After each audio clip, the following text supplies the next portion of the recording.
سيدي قال يحكي وياهم، يقول له النقيب ضابط ابن المطار، يقول له الجزائر تحررت وفرنسا دولة استعمارية، ما ادري جنابك تدري بيها او لا؟ لا والله هذه ما. فجعفر له فانحجزنا سيدي في مطار الجزائر، العفو في مطار وهران، فانتم خاطفين رئيس الوزراء وانتم محجوزين، وجعفر هو اللي تبنى القضية سيدي. جعفر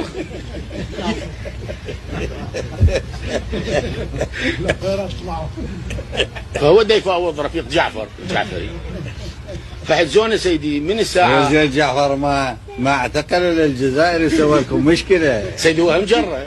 ايه شنو القصة؟